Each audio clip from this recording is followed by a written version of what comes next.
Vamos a exponernos a la Escritura. Vamos a hacer lo que el Señor quiere que hagamos. Vamos a escuchar lo que el Señor quiere que escuchemos. Y sin duda, Dios va a revolucionar tu corazón, mi amado. Dios lo va a revolucionar. Abre la Escritura, por favor, ahí en el Evangelio de Lucas, capítulo 7. Y vamos a ver del versículo del 1 al 10. ¿Por qué no se recorren aquí, esta fila, segunda fila, y los chicos de allá se pasan aquí? Nada más una, que se recorran, para que no estén tan lejos. Por favor, muchísimas gracias. Muchísimas gracias. Y el clamor, la exclamación de este título es tanta fe. O sea, qué es aquello que puede producir tanta fe? ¿Qué es algo más en lo que tú puedas confiar y creer que no sea el nombre del Señor Jesucristo, que es un nombre, sobre todo un nombre que se nombra? ¿Que hay algo más confiable acaso que lo que Dios dice en su palabra? ¿Podrás confiar en algo mayor? ¿Puede haber algo donde tú puedas otorgarle más crédito? ¿Habrá algo verdaderamente donde tú puedas decir, no, esto es más confiable que mi trabajo, que el dinero que tengo en el banco, que mis estudios, o tus estudios, tu trabajo, tu dinero en el banco, tus bienes materiales? ¿Consideras que puedes confiar más en ellos? Mis amados, no hay nada que pueda producir más confianza que entregarle tu vida a Cristo, arrepentirte y poner toda tu confianza, toda tu fe en su palabra y en la persona de Cristo. Ahorita vamos a ver un ejemplo de una persona que ni siquiera era religioso, era un soldado romano, un centurión romano. Y esta historia es maravillosa porque la expresión de Jesús es que no había, ni en Israel había hallado tanta fe como en este hombre. Y nosotros, mis amados, que estamos exponiéndonos constantemente a la palabra de Dios, que constantemente abrimos la Escritura y todo eso, ¿acaso el Señor no produce fe en tu corazón? ¿Acaso la persona de Jesucristo no es suficiente para tu vida, para que tú puedas llevar cualquier tipo de relación fundamentada en lo que la palabra de Dios dice? No hay nada mejor, mi amado, no hay nada mejor, mi amada, que la palabra de Dios en la vida de una persona, la persona de Jesucristo en la vida de una persona. Eso produce tanta y tanta y tanta fe, y puedes vivir confiado. El objetivo, mis amados, es poder ver la historia de este centurión como un modelo de fe, pero también, escúchame bien, como un modelo de humildad. Porque como centurión romano, eran personas que tenían dinero, tenían una posición social, tenían un reconocimiento de parte del César y tenían mucha autoridad. Pero a pesar de todos estos atributos,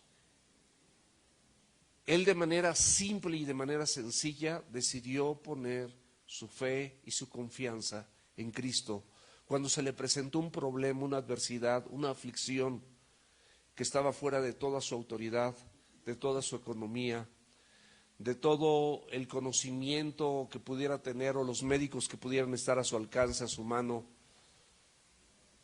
Y su fe la puso en Jesús y su fe la puso en su palabra. Y eso es un ejemplo para nosotros, es un modelo, mis amados, de fe. Para todos aquellos que decidimos refugiarnos bajo las alas o la sombra del Altísimo.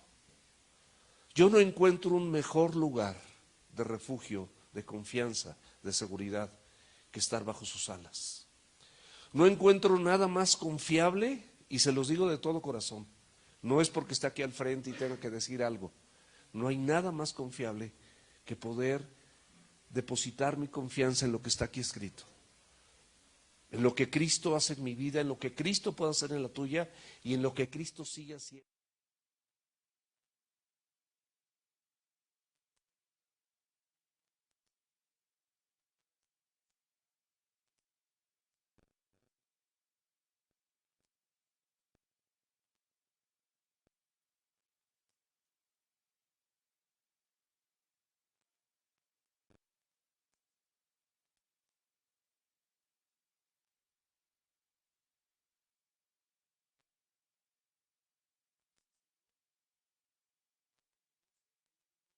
autoridad, era un hombre que tenía autoridad, era un hombre que tenía bienes, era un hombre que tenía riqueza, era un hombre que tenía reconocimiento. Sin embargo, cuando ve al Señor Jesucristo, se despoja de todo eso y reconoce el señorío de su vida.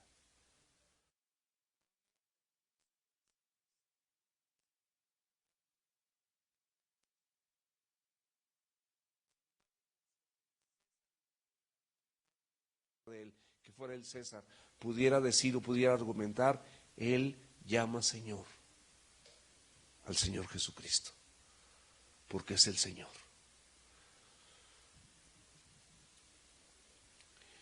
Y recordando que en el Evangelio de Lucas, el Señor Jesucristo le dio muchas instrucciones a sus discípulos, muchas, como cuáles, como que no juzguemos, ¿verdad? Como que no, como que perdonemos, como que no condenemos, como que sí podemos ver la paja del hermano, para que con amor y mansedumbre podamos corregirla, pero primero, ve tu viga que tienes en tu ojo, ve tus defectos, ve tu carácter, ve tu ira, ve tu contienda, ve tus celos, ve tu adulterio, ve las cosas que haces en lo oculto sin que nadie sepa, pero que Dios sí te ve. Eso es lo primero que tenemos que hacer. Eso es lo primero que nosotros tenemos que atender, para que ya una vez atendiendo esto, podamos atender a los demás y sí ayudarles a quitar su paja. Pero no tienes que tener tu viga, porque si no, no puedes. Tú no puedes hacer algo donde Dios primeramente no haya tratado contigo. Falta de perdón, falta de compasión, falta de misericordia, de gracia recibiste, ¿estás dispuesto a dar de gracia?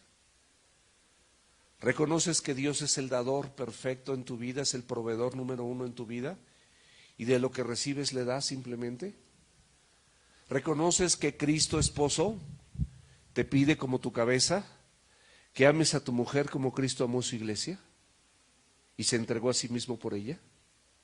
¿Estás dispuesto en tu corazón a vivir de esta manera? Esposas, ¿están dispuestas a sujetarse a su marido y a respetarlo?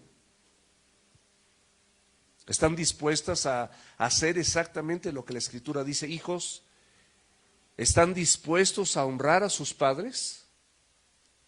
No importa la edad que tengan, no importa que tú seas casado. ¿Estamos con esa disposición de honrar a nuestros padres?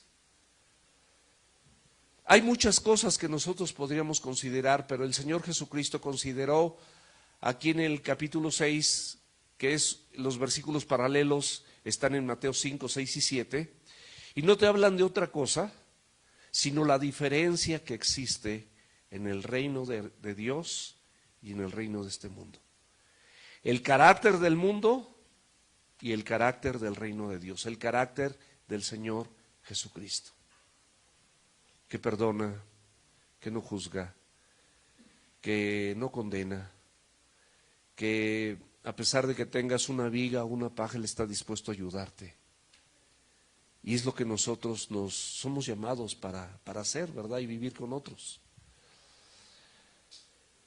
Pero no solamente te invita a que lo escuches, te invita a que lo escuches, oigas su palabra, pero también las hagas, es decir, las pongas por obra. Que no seas un oidor, como dice Santiago, que seas un hacedor de la palabra de Dios. ¿Por qué? Porque Romanos 10, 17 dice la Escritura que la fe viene por el oír y el oír por la palabra de Dios.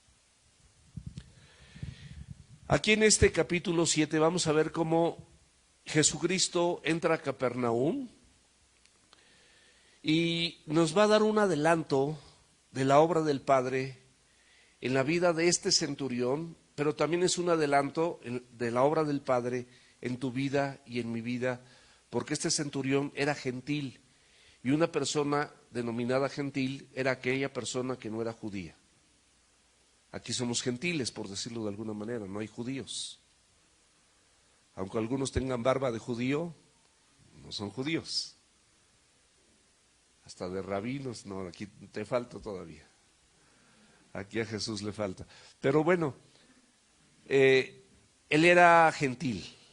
Nosotros somos gentiles. Y esta obra, mis amados, es la obra redentora que estamos alcanzando hoy en día. Es la obra de redención que en este 2023 te puede alcanzar y me puede alcanzar, y tiene la capacidad de salvarte a través de la obra de Jesucristo cuando tú pones tu confianza, pones tu fe en Él. Porque la salvación es por fe, no por obras. Es un don, es algo que tú recibiste. No hiciste nada para recibirlo. Y vamos a acentuar algunos puntos fundamentales en esta porción de la Escritura, y con una expresión de tanta fe contenida en la palabra dirigida esta vez al pueblo y a los gentiles. ¿Se acuerdan que en el capítulo 6 se dirigió a quién? Jesucristo, ¿a quién se dirigió? A sus discípulos. En esta porción de la Escritura dice el versículo 1 del capítulo 7, después que hubo terminado todas sus palabras al pueblo. Ya se está refiriendo al pueblo. En el pueblo ciertamente había judíos, pero también había gentiles, como tú y como yo. Al pueblo que lo oía entró en Capernaum, esta ciudad conocida, y bueno, estas palabras que fueron dirigidas al pueblo, y en ese pueblo había muchos gentiles, podemos entenderlo un poquito mejor si nosotros abrimos la Escritura en 1 de Pedro capítulo 1, versículos del 10 al 12. En esta porción de la Escritura nos habla que los profetas que profetizaron de la gracia destinada a nosotros, o sea, había una gracia, un favor inmerecido destinado para tu vida y para mi vida. Y estos profetas, valga la redundancia, profetizaron sobre esta gracia, hablaron, declararon de esta gracia. Esta gracia ahorita nos abraza. Esta gracia nos permite recibir cosas sin merecimiento alguno, porque esa es la gracia. Es el favor de Dios que no mereces, pero lo tienes. Y el favor más grande que podemos recibir de parte de Dios es la salvación a través del Señor Jesucristo. Entonces, todo esto se estaba profetizando para nosotros, y ellos inquirieron diligentemente, indagaron acerca de esta salvación, escudriñando que cada persona y qué tiempo indicaba el Espíritu de Cristo que estaba en ellos, el cual anunciaba de antemano lo que pasó, los sufrimientos de Cristo, pero también las glorias que vendrían tras ellos. Cristo fue crucificado, Cristo sufrió por nosotros, pagó el pecado de nosotros, pero después de esto, la gloria de Dios a través de la gracia iba a ser manifiesta. Y es el milagro más grande que puede suceder en la vida de una persona. Una vida transformada, una vida cambiada, una vida tocada por Dios y renovada por Él también.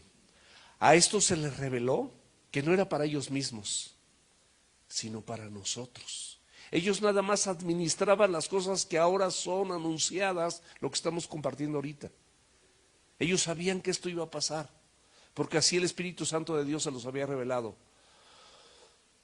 Por los que han predicado el Evangelio por el Espíritu Santo enviado del cielo. O sea, la predicación del Evangelio después de la muerte y resurrección de Cristo hasta nuestros días. Eso estaba anunciado, mis amados. Nosotros somos parte de esa gracia, de esa misericordia, de ese poder de Dios derramado en tu vida y en mi vida, que puede transformar tus pensamientos, renovándolos cada uno de ellos, dándote la mente de Cristo y sanando tu corazón de tantas cosas que muchas veces tiene que ser sanada, por contiendas, por pleitos, por humillaciones, por bullying desde niños, por diferentes tipos de afecciones, por la misma sociedad, por tantas cosas donde nos vemos involucrados y somos afectados y somos dañados, cosas las cuales anhelan mirar los ángeles. Los ángeles se asombran de todo lo que sucede en tu vida y en la mía. Se asombran de cómo la gracia de Dios es derramada y cómo el Evangelio es compartido y cómo la gente se arrepiente y viene a los pies de Cristo hoy, que es tiempo de gracia. Hoy que es tiempo de que tú y yo recibamos lo que Dios tiene para nosotros. Abre también, por favor, en 2 de Corintios capítulo 6, versículos 1 y 2. Así pues nosotros, como colaboradores suyos, les exhortamos también a que no reciban en vano la gracia de Dios. La gracia de Dios, mis amados, se derrama, se abre este espacio donde hay unas sillas, donde hay un techo, donde hay pantallas, donde hay un micrófono, donde hay un atril, para que tú puedas sentarte y escuchar plácidamente la palabra de Dios y dejarte por ella que te transforme, que te cambie, que te renueve. Es un lugar donde puedes venir y alabarle, puedes ofrendar y diezmar, puedes convivir con tus hermanos, puedes orar los unos por los otros, puedes practicar el evangelio más elemental, aquí justamente con tus hermanos, personas imperfectas, personas viles y menospreciadas, pero que fueron alcanzados por la gracia y por el poder de Dios. En estos tiempos, en este momento, no recibas en vano la gracia de Dios. Porque dice, en tiempo aceptable te he oído y en día de salvación te he socorrido. O sea, esto es un hecho, el Señor lo está afirmando. En tiempo aceptable te he oído. ¿Cuántos de los que están aquí han tenido un clamor para con Dios? Algo que, de alguna aflicción, alguna cuestión familiar, alguna cuestión de salud, financiera, cualquier situación que tú hayas clamado a Dios. Dice la Escritura que en tiempo aceptable Él te ha oído y en día de salvación te ha socorrido. He aquí, ¿cuándo dice? Ahora. El tiempo aceptable. He aquí, ahora, el día de salvación. ¿Cómo puede hablarnos Dios para que entendamos? ¿De qué manera nos puede decir las cosas tan claras que es ahora? Que es ahorita, no lo dejes para mañana. Qué bueno los esfuerzos de muchos de ustedes que vienen de lejos. Miguel, que está ahí en los controles, él viene de Pachuca. Carmen, con su bebecito, su familia, Juan Carlos, vienen de Iztapalapa. Allá vienen de Chalco, Rol Ibero. Nosotros venimos de aquí a 1 kilómetro. O sea, no tiene ningún chiste. Muchos de ustedes. Pero aquí estamos. Y eso es lo importante, mi amado. Que nosotros podamos entender esto. Porque en los versículos del 2 al 5 de Lucas 7 hay otra expresión: tanta fe excede a toda virtud humana. El evangelio llega a un centurión gentil, es decir, una persona que en su vida, en su casa, les habían compartido de la palabra de Dios.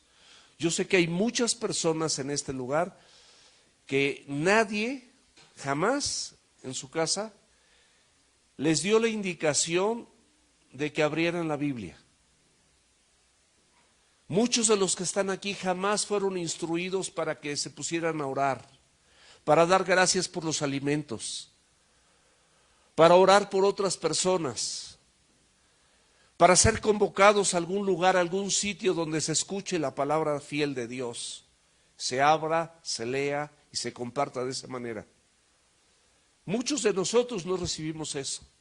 El centurión tampoco. El centurión estaba en otras cosas, pero por eso es tanta fe. Y esta fe excede a toda virtud humana. Nadie de nosotros hizo algo para que esto se diera. Nadie. Todos nosotros estábamos perdidos en nuestros delitos y pecados.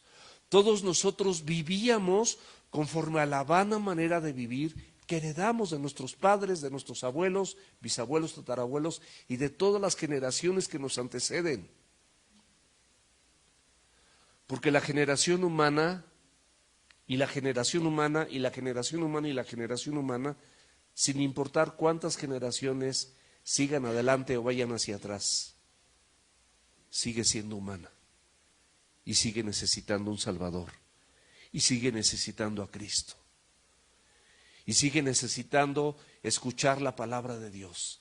Aquí de los versículos del 2 al 5 del capítulo 7 dice, nos cuenta la historia, es el corazón de la historia, el motivo de la historia, y el siervo de un centurión, te dice un centurión, ni siquiera te especifica, ni siquiera sabemos su nombre, nada más te dice que es un centurión, para que sepas que su función y su compromiso gubernamental y con el Imperio Romano era diferente al de cualquier creyente. Una persona con autoridad y una persona con economía. Pero tenía un siervo, a quien este centurión quería mucho. Y estaba enfermo, y no solamente enfermo, dice la Biblia que a punto de morir. Cuando el centurión, pon mucha atención, cuando el centurión oyó hablar de Jesús, como muchos de nosotros cuando fuimos por primera vez a alguna congregación y oímos hablar de Jesús, ¿por qué? Porque la gracia de Dios quiere derramarse sobre tu vida para salvarte. Lo mismo que con este centurión, oyó hablar de Jesús, pero sabía su condición, era un soldado. Probablemente había matado gente, probablemente había torturado gente, seguramente había hecho muchas cosas malas, a lo mejor como tú y como yo, y él no se consideraba digno y por lo mismo envió a unos ancianos de los judíos. O sea, wow, él siendo gentil, le pide a unos judíos ancianos, no ancianos de barba blanca, ancianos se refiere a personas creyentes, que podían acercarse a Jesús.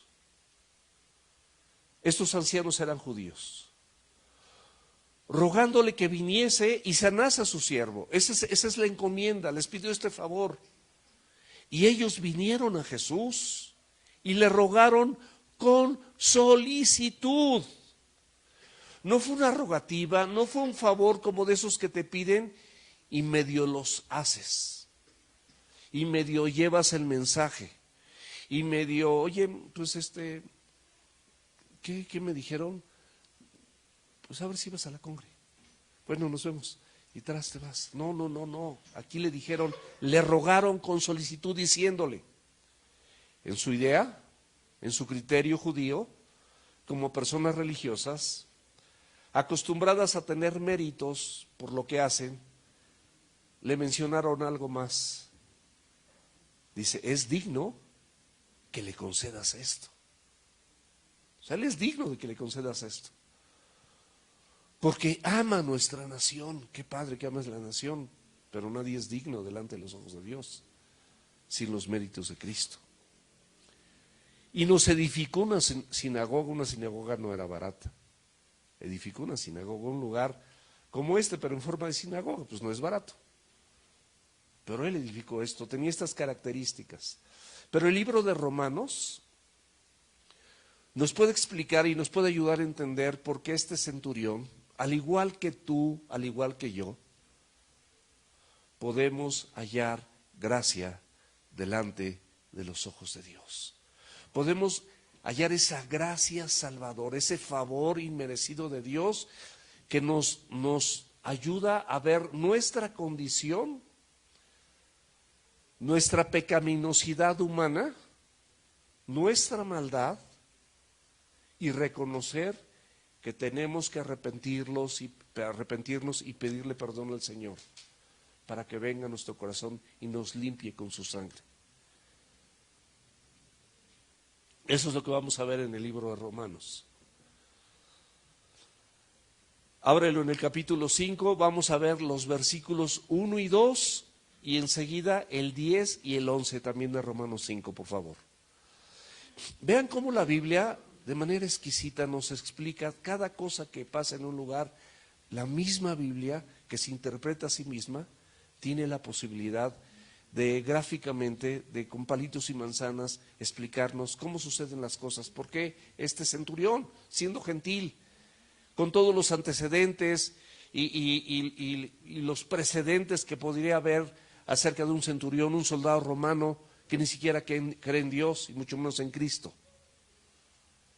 Pero la gracia de Dios hace que eso sea posible en una vida como esta y en una vida como la tuya y como la mía. Eso lo hace posible. Y eso es maravilloso. Y dice el versículo 1 dice, justificados pues, ¿por qué? Por la fe. La justificación es porque crees en Cristo y en su sacrificio y en su palabra. Eso te justifica. No es porque tú hagas algo especial, sino justificados pues por la fe tenemos paz para con Dios. De esta manera, mis amados, nosotros podemos albergar esta paz, porque fuimos reconciliados con Dios. Como dice Corintios, al que no conoció pecado, por nosotros hizo pecado para que fuésemos hechos justicia de Dios en él. Él nos justificó y por eso somos su misma justicia, porque Él tomó nuestro lugar. Tomó tu lugar, tomó el mío y nos permite estar aquí y nos permite hacer muchas cosas. Por eso tenemos paz para con Dios por medio de nuestro Señor Jesucristo, a quien también tenemos entrada por la fe a esta gracia. O sea, el mismo Señor Jesucristo es el que permite por su gracia que tú y yo creamos. Ve qué increíble.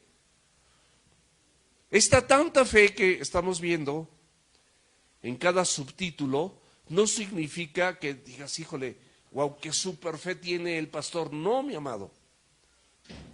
Qué hermoso es Dios que me ha permitido que yo pueda tener fe en Él y pueda tener fe en su palabra, porque entonces puedo vivir en paz por medio de nuestro Señor Jesucristo. Puedo estar tranquilo, no importa lo que suceda. De momento, por supuesto, pueden generarte conflicto, pueden generarte algún disturbio emocional, psicológico, algunas circunstancias, algunas adversidades. Claro, somos humanos, pero vas a la Escritura, vas a la palabra de Dios y ella te consuela, ella te guía, ella te da luz, ella te da esperanza, ella te fortalece. Todo esto y más hace la palabra de Dios por ti y por mí. Versículo 2, a quien también tenemos entrada por la fe a esta gracia, en la cual estamos firmes y nos gloriamos en la esperanza de la gloria de Dios. Versículo 10, porque siendo enemigos, esto es muy importante que lo sepamos, tú no eras amigo de Dios, tú no querías nada con Dios, tú querías vivir como vivías. Alguien te comparte la palabra, alguien te comparte el mensaje, pero tú quieres el favor de Dios, todos lo queremos, pero no quieres el compromiso con Cristo. Y aquí la Biblia dice que eras enemigo de Dios y fuiste reconciliado con Dios por la muerte de su Hijo. Eso te reconcilió. Mucho más estando reconciliados seremos salvos por su vida. Y no solo esto, sino también nos gloriamos en Dios por el Señor nuestro Jesús, por quien hemos recibido ahora la reconciliación. Hermoso es estar reconciliado con Dios. Hermoso es decir que tú tienes una deuda y tu deuda es tu vida. Pero Cristo ya pagó con la suya para que tú tengas vida, porque tu vida va a llevarse a muerte, porque la paga del pecado es muerte. Y por cuanto todos sin excepción pecamos, estamos destituidos de la gloria de Dios. Pero la vida en Cristo te da una oportunidad, donde Jesucristo dice, yo soy la resurrección y la vida. El que crea en mí, aunque esté muerto, aunque llegue el día de tu muerte, donde a todos nos va a llegar, si Cristo no viene antes, el que esté muerto vivirá. ¿Qué cualidades, características o virtudes, no sé cómo llamarlas, las de este centurión? Podemos verlas. Lo primero y muy relevante era que quería mucho a su siervo enfermo y que estaba a punto de morir, lo quería mucho. En esta época no era común, personas como él tenían muchos siervos, muchos soldados y muchos esclavos. No era común que una persona de esta envergadura tuviera amor por un siervo. Eran gente fría. A los siervos, con mucho respeto, o a los esclavos se les veía como peores que a un animal, como objetos. Tenían la posibilidad inclusive cultural y social y permitida de que ese siervo, si no hacía algo, te hacía enojar, tú podías matarlo y la ley no te decía nada. Eso eran despreciados, mis amados. Pero este varón amaba a este siervo, lo quería mucho y estaba preocupado y no sabía cómo, ni con su riqueza, ni con su poder, ni con su autoridad, ni conociendo a César, podía hacer algo por él. Pero oyó de Jesús y creyó en él. Y tuvo uno de los atributos más maravillosos que nosotros como creyentes podemos tener en la Escritura. Y eso viene en Filipenses capítulo 2, versículo 3. La Biblia te dice que nada hagas por contienda. Es decir, no pelees. No hay ningún motivo correcto en tu vida para que tú seas una persona contenciosa. Hay gente en esta congregación y allá afuera de esta congregación sumamente contenciosos, pelean por todo. De todo pelean, de todo se quejan, de todo gritan, de todo se enojan, muy, muy contenciosos. La Biblia dice que nada hagas por contienda ni por vanagloria, porque regularmente la contienda es una vanagloria. Es para salirte con la tuya, es para regañar a otro, es para ver los defectos de los demás, es para censurar, para criticar, para quejarte. Tienes tu bigota y te fijas en la paja. Bueno, otra viga a lo mejor. Pero la Biblia te dice claramente que nada hagas por contienda o por vanagloria. Antes bien, ¿con qué? Con humildad. Un atributo maravilloso de cualquier persona cuando es humilde. Tú nada más analiza a las personas que son humildes, que tú conoces. Seguramente conoces a alguna persona humilde. No me refiero a humilde que no tenga lana y que no pueda viajar en un avión y no se refiere a ese tipo de humildad. Humildad en su carácter. Esas personas generalmente caen bien. Esas personas generalmente se abren espacio. Cristo era humilde. Quiere que tú seas humilde. Y con esta humildad te da la capacidad de estimar a los demás como superiores a ti mismo. Te da la capacidad de considerar que los defectos y las cosas negativas de una persona podrían sucederte a ti mismo. Dice que con amor y mansedumbre consideres a los demás y los corrijas. Porque tú mismo, pues te puede suceder. La perversidad del corazón humano no tiene límites y tiene muchos alcances oscuros y malos. No te imaginas si tú le das vuelo a tu corazón hasta dónde podría llegar la maldad de tu corazón, del tuyo, del mío. No estamos señalando a nadie, el corazón humano.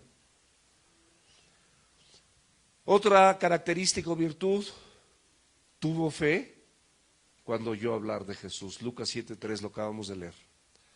Romanos 10:17, la fe viene por el oír y el oír de la palabra de Dios.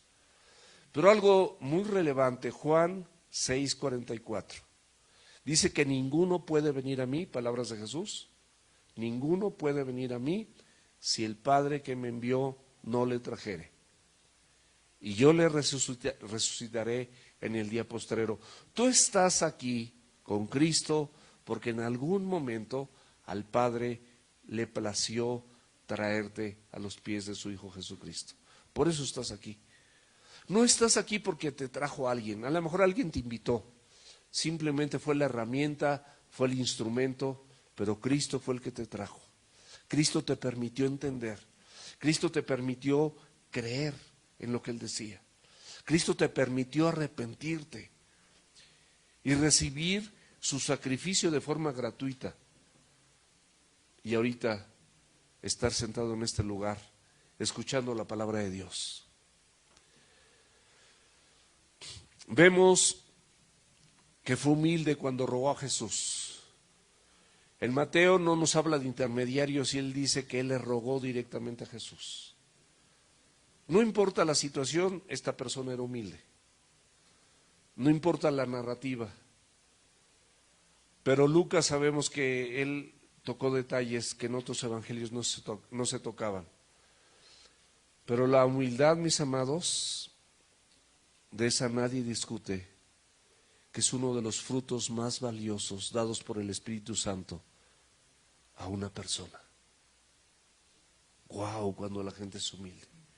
Un fruto del Espíritu Santo, y por el fruto, acabamos de aprender,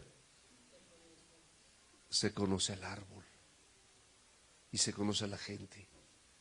Por sus frutos los conoceréis.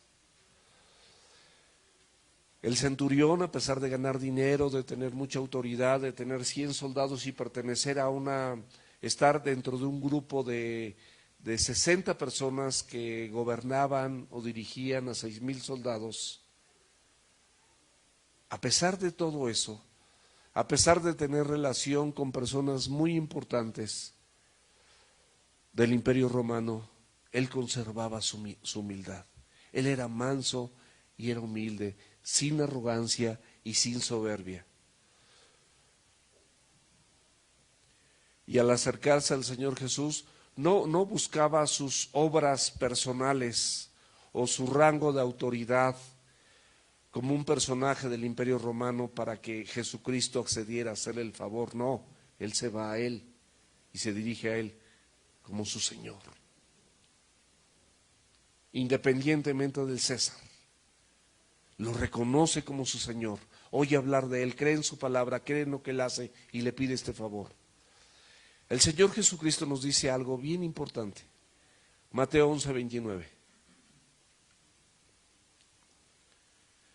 Él nos dice que llevemos la carga que Él va a poner. A cada uno de nosotros nos va a dar una carga, pero su carga es ligera. No es pesada su carga.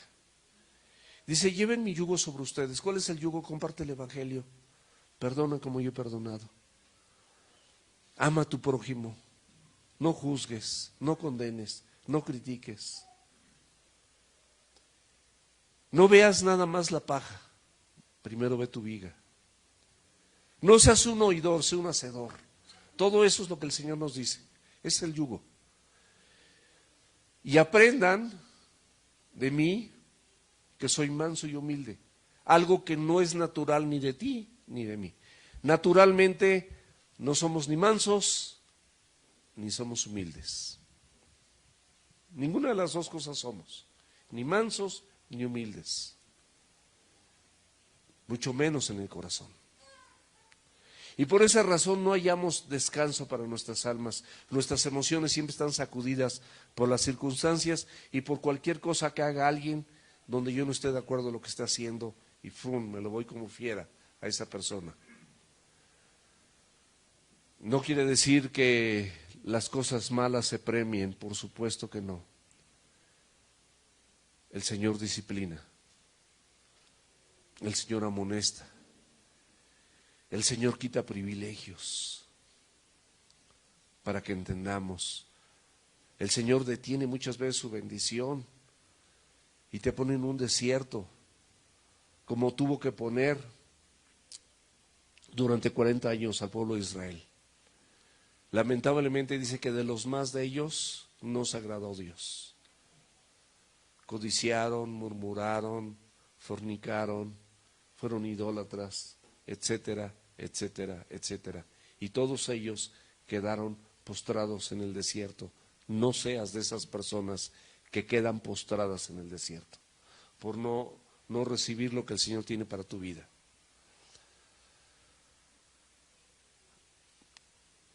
Y en contraste con estos judíos que decía, no, él es digno. Sí, atiéndele. Él con esa humildad amaba a la nación judía. Y no solamente la amaba, se preocupaba por este esclavo. Y no solamente se preocupaba por este esclavo, les construyó una sinagoga. O sea, no era nada más de labios para afuera, era una persona genuina. Y sabía perfectamente bien que en las sinagogas se le daba lectura a la palabra de Dios. Él, de alguna manera, a pesar de tener la cultura griega y tener un Dios para cada día y más de 1000 dioses para cualquier cosa que se le pudiera ofrecer, reconoció en Jesucristo al Rey de Reyes y al Señor de Señores y acudió con él humildemente, sin mérito alguno. Oye, mira, me identifico, soy centurión romano. No, nada de eso, con humildad. Ni siquiera fue personalmente. En el momento que él reconoció, como muchos de nosotros por la gracia de Dios hemos reconocido ese señorío de Cristo, te permite ver también tu bancarrota espiritual, tu pobreza espiritual, mi pobreza espiritual. Y que realmente no somos dignos ni siquiera para estar delante de Él, pero Él nos hace dignos por su sacrificio y por su amor incomparable. Su amor inexplicable, su amor incondicional. Y esto, de verdad, mis amados, por eso mandó intermediarios. Amaba a la nación judía, eso es una realidad.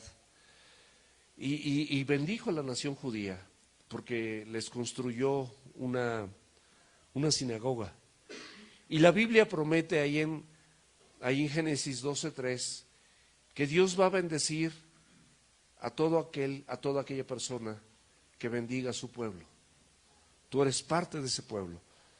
Dios está comprometido de que si alguien te bendice, Él se va a encargar de bendecir a esa persona. Y por esta razón, mis amados, Él recibió el favor de Dios. Porque él es un cumplidor de promesas, y lo podemos ver con José, ahí con Potifar. Él siendo un esclavo, pasó a ser siervo de Potifar. Y siendo siervo de Potifar, le fue encargada toda su casa, todos sus bienes de este hombre rico. De este egipcio que tenía posesiones, dinero y riqueza. Y el Señor, dice la palabra, ahí en Génesis 39:15, vamos a leerlo, si gustan o yo se los leo. Y aconteció que desde cuando le dio el encargo de su casa y de todo lo que tenía, el Señor bendijo la casa del egipcio a causa de José. Porque José era un esclavo, pero él le dio un cargo, una función como de mayordomo en su casa. Le entregó sus bienes, se los confió. Y por eso el egipcio recibió bendición a causa de José. Y la bendición del Señor estaba sobre todo lo que tenía, así en la casa como en el campo. Qué increíble, mis amados, qué impresionante. Versículos del 6 al 9. Esta tanta fe, ¿en quién se enfoca? En Jesús y en su palabra y en nadie más. Lucas 7, del 6 al 9. Vean la amabilidad, la cordialidad, la disposición de Jesús cuando le es llamado. Cuando tú lo llamas, cuando tú clamas a Él, cuando tú le oras, cuando tú verdaderamente estás quebrantado delante de Él y le pides ayuda. Y Jesús fue con ellos, con estos intermediarios, con estos ancianos. Pero cuando ya no estaban lejos de la casa de este centurión, el centurión envió a él unos amigos diciéndole: Señor, no te molestes. O sea, no quería ni generarle ninguna molestia, pues yo no soy digno de que entres bajo mi techo. Seguramente en el techo y bajo ese techo había habido pues, no sé cuántas cosas que no eran agradables delante de los ojos de Dios, y Él las sabía. Este techo, pues aquí vivo, pero hemos hecho muchos reventones, ha habido de todo, y no soy digno de que entres a este techo.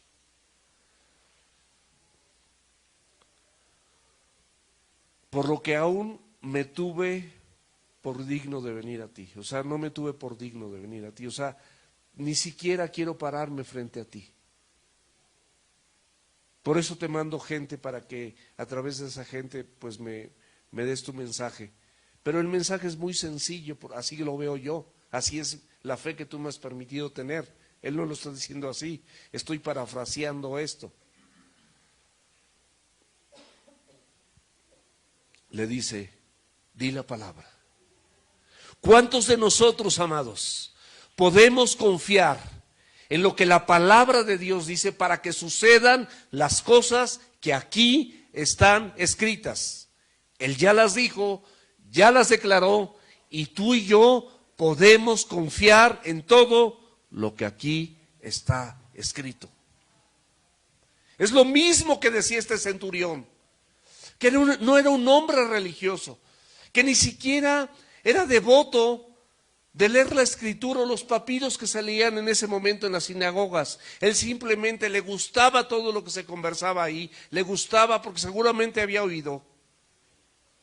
Seguramente se había relacionado, como vemos, con ancianos judíos, conocía de qué se trataba todo esto, le gustaba, y él construyó una sinagoga. Pero dijo a Jesús, di la palabra. Y tienes una Biblia de Génesis, Apocalipsis que ya fue dicha por Dios y no te es suficiente para vivir de manera correcta y honrarle todos los días de tu vida y ser santo como Él es santo. Ser santo es la exhortación. Sed santo porque yo soy santo, apartado para Dios.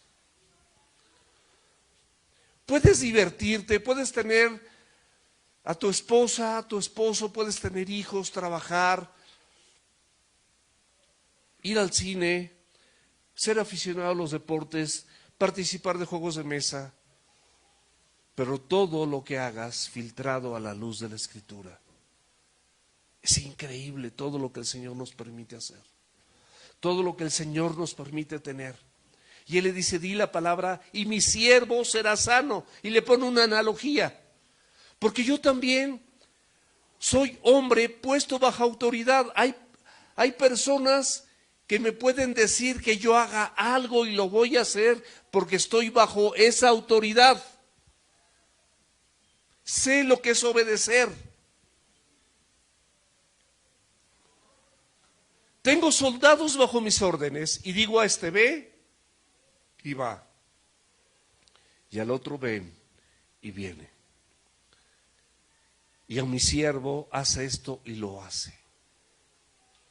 Lo que le está diciendo este centurión,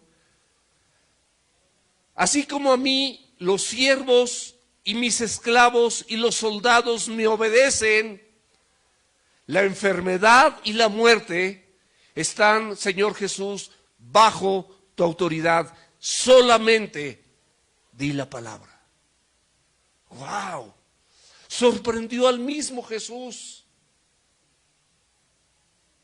¡Cuánta fe!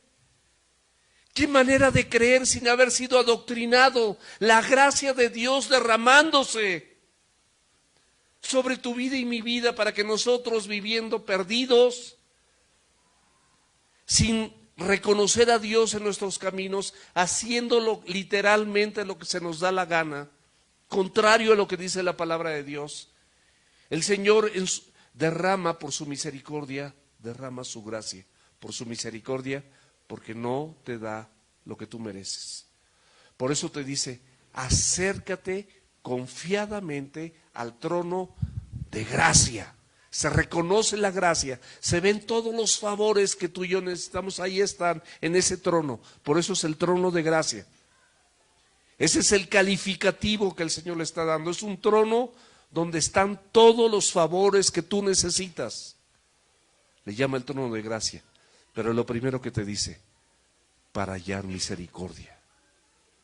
te acercas confiadamente, pero primero necesitas hallar misericordia y gracia para el oportuno socorro.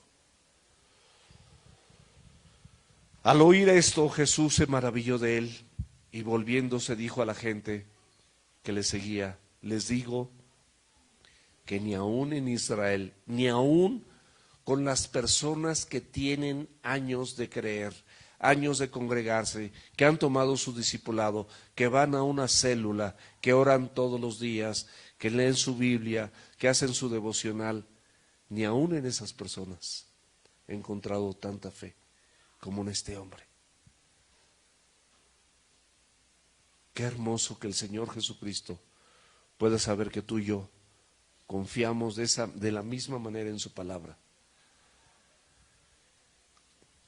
Él creía en Jesús como Señor, porque nadie puede llamar al Señor Señor si no es por el Espíritu.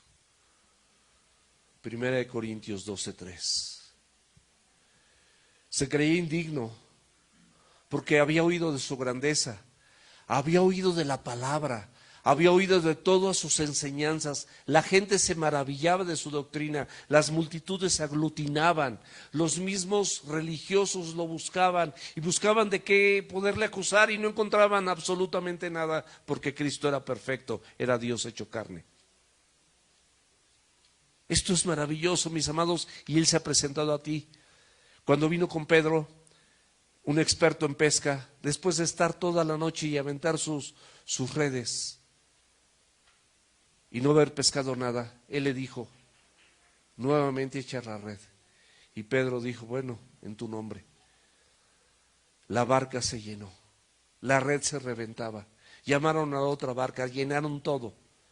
Y la expresión de Pedro, viendo Pedro todo esto, le dijo de rodillas: apártate de mí, Señor, porque soy hombre pecador. ¿Cuántos de nosotros recordamos todas las cosas que Él ha hecho por nosotros maravillosas, a pesar de que nosotros somos pecadores? Y decimos: Señor, de verdad, ni siquiera soy digno y qué bueno eres tú. Esa es la pobreza espiritual, que nos permite ver la bancarrota espiritual en la que nos encontramos. Y creí en el poder de Jesús y en el poder de su palabra de una forma maravillosa. Lean en casa, porque no hay tiempo, el Salmo 19, anótenlo por favor, del 7 al 14, y vean algunas de las virtudes que tiene la palabra de Dios, algunas. Que es perfecta, que convierte el alma, que el testimonio del Señor es fiel, etcétera, etcétera, etcétera. Velas, deseables más que el oro, amonestadas somos con ellas. Guardarlas en nuestro corazón es grande galardón. Preserva a tu siervo de las soberbias, que no se enseñoren de mí, y seré íntegro, y estaré limpio de gran rebelión, etcétera, etcétera. Terminamos con esto. Tanta fe es lo único que se sostiene a cualquier creyente verdadero, a cualquier discípulo verdadero. Y al regresar a casa, los que habían sido enviados hallaron sano al siervo que había estado enfermo y a punto de morir. Lo encontraron sano. La gran fe, mis amados, no tiene que ver con los resultados de la sanidad, porque Él no pierde su soberanía. Él pudo no haberlo sanado, y este hombre de igual manera pudo haber creído de esa forma, pero no tiene que ver una cosa con otra.